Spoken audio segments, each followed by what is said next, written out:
ప్రకాశం barrage ను ఢీకొన్న boards సాధారణమైనవి కాదన్నారు CM Chandrababu. Strong iron boards ఆ వరదల్లో ఎక్కడి నుంచి వచ్చాయి, వాటిని వైసీపీ కుట్ర చేసి పంపించారా అనే కోణంలో ఆలోచిస్తున్నామని తెలిపారు. ఆ బోర్డు డ్రైవర్ ను ఐడెంటిఫై చేశామని, కుట్రలో భాగస్థులైన వారిపై త్వరలోనే కఠిన చర్యలు తీసుకుంటామన్నారు. అంటే నాకు 1-2 వార్తలు వస్తున్నాయి.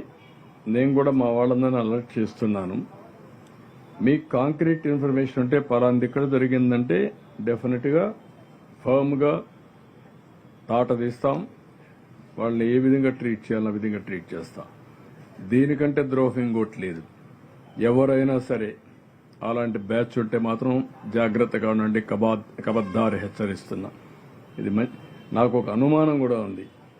ఇలాంటి ఏమైనా వైఎస్ఆర్ కాంగ్రెస్ కూడా పంపిస్తున్నారా, కావాలని డిస్టర్బ్ చేయడానికి చూస్తున్నారా, ఈ కుట్రలు ఏమైనా భాగాలున్నాయా తెలియదు నాకు.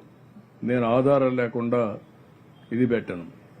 ఈరోజు మనం చూస్తున్నాం, మొన్న వచ్చిన బోట్లు పవర్ఫుల్ బోట్స్, అవి మామూలుగా వుడన్ బోట్స్ కాదు, అవి ఐరన్ బోట్స్. ఏ విధంగా వచ్చాయి, ఆ విధంగా వచ్చిన బోట్లు కరెక్ట్గా ఇన్ బిట్వీన్ ఆ వెయిట్స్ ఏవైతే ఉన్నాయో 2 గేట్ల మధ్యలో వచ్చినట్టు దాన్ని కొట్టాయి. అది కొట్టింది కాబట్టి అక్కడ కుంగిపోయింది. ఆ పవర్ఫుల్ కాలం కుంగిపోయింది. అదే కానీ కాలమ్ను కానీ కొట్టుంటే చాలా ప్రాజెక్టు కుంగిపోయే అవకాశం కూడా ఉంది. చెప్పలేం. చాలా పవర్ఫుల్గా ఫ్లో వస్తుంది వాటర్. ఆ వాటర్లో ఏది వచ్చినా మిగిలే పరిస్థితి ఉండదు. అలాంటిది బోట్లు వచ్చి కొట్టడంతో నేను చూశాను క్లియర్గా ఆ సపోర్టింగ్ కాలం అయితే తీసుకొస్తారో అది ఇరిగిపోయింది. దాన్ని ఇప్పుడు తీసాను. కౌంటర్ వెయిట్ మొత్తం ఇరిగిపోయే పరిస్థితికి వచ్చింది. ఇది ఏంటో నాకే అర్థం కాదు. చిత్ర విచిత్రాలు ఎక్కడి నుంచి వచ్చాయి, ఇవి ఎందుకు వచ్చాయి?